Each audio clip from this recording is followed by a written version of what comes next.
Well, you have heard some great speeches today from Swamiji, from Tapanji, of course from my old friend, now old friend. I mean, the old means I've known him for now a considerable period in quite great detail. Rajiv Malhotra, and of course Kalyan Vishwanathan, been in touch with him for quite some time, and my host, friend Prakash Rao, and friends. I'll concentrate on the contours of what should be Hindu unity. We can get together as Hindus, that's not difficulty. We do. In Kumbh Mela, 1 crore people collect together. No government advertisement, no invitation, no subsidy, nothing. But 1 lakh people turn up. There's never a law and order problem. They don't even report thefts when that Kumbh Mela takes place. But all the Hindus come there for their personal salvation, not for bonding with other Hindus. We go to the temples for the same reasons, not for being with other Hindus in the temple, but for propositioning the God for something. So I am not talking about Hindu unity like a railway platform where people collect together. I am talking of a Hindu mindset. You must think like Hindus some part of the time.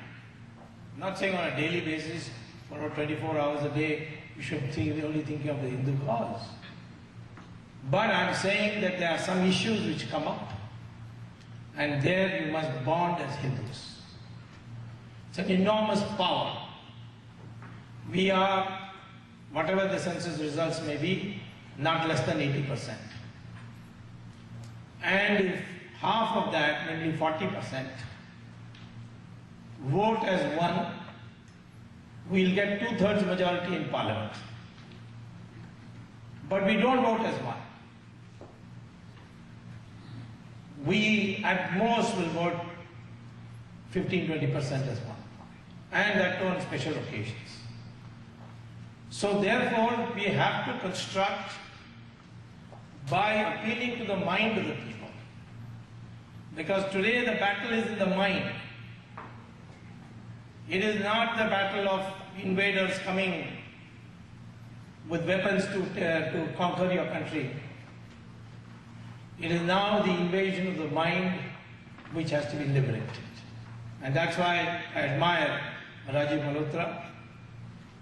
He is not a historian, and thank God for that, because he would have been brainwashed by now if he was. He's a man who made a lot of money, one day threw it all away, and went back to the original documentation. He did not take the great names and their views and then recycle them, like most Indian intellectuals do. But he went back to the original. And that's what we need to do to know who we are. Before we can become a corporate Hindu, become of corporate Hindu psychology, we must first know who we are. Some people say, why should Hindu feel secure? There's such a large number, 1.2, nearly 1 billion people. Well, numbers by themselves are not enough. You can have 1,000 goats standing at one place, and one tiger comes, the majority is with the goats. But who will run? The goat will run. They will not run together, they will run helter-skelter. And the tiger will pick which is the juiciest one of them all, and slay it, and eat it up. nor strength is enough. You can have 5 lions in a cage in a circus, one thin ringmaster who tells these lions, get up, climb up on the stool. They'll all climb up on the stool. Each one of them is strong enough to kill that ringmaster inside the cage. But they obey him because the mind has been captured from when these lions were pups.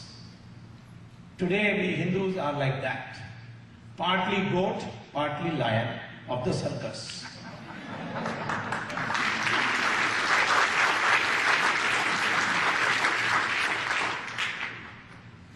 Now, what explains why we are silent when 500,000 Kashmiri Pandits have been driven out of Kashmir and are living in refugee camps since 1989, 22 years.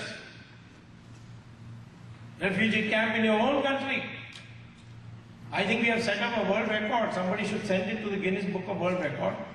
Only country where their own people live in a refugee camp in their own country.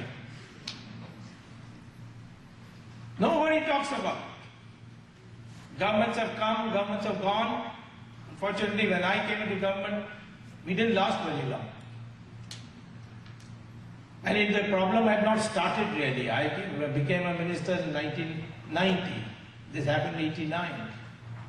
And by the 500,000 people, it was only after 1995 they all came up. Article 370 of the Constitution says that in the argument of Jawaharlal Nehru was that which is required to keep the demographic nature and structure of Kashmir intact. Otherwise, others from India will go and settle there.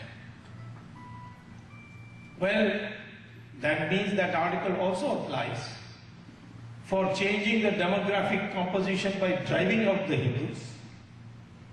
So today I have a right to restore the demographic composition as it existed at the time when Kashmir acceded to India. I can't ask the Kashmiri Pandits to go back, they will be butchered. But I can ask ex-servicemen. We have got 1 crore ex-servicemen, of which half of them are still fighting fit, because our servicemen retire at a very early age of 40, 45. Many of them are bored sitting at home. They are ready to sign up, give them weapons, give them money, and say, go and settle down in Kashmir. If they send out 500,000, we will send out double that number.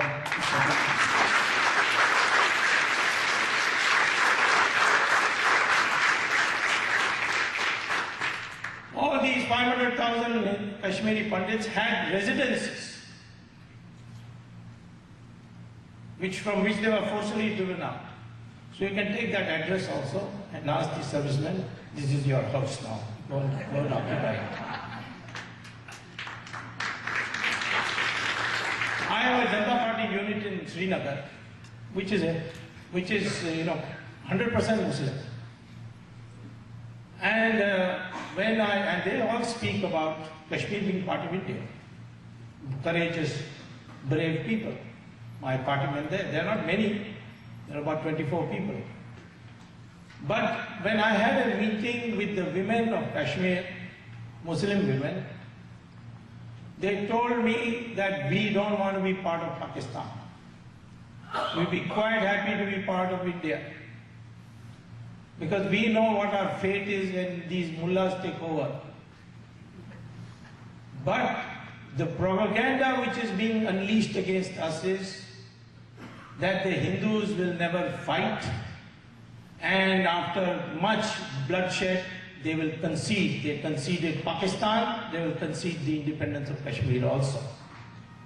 The day it becomes clear that a leadership has come into the center of India which says not an inch of Kashmir will be parted with, we will pay any price for it, that day we'll all be with you and not with Pakistan.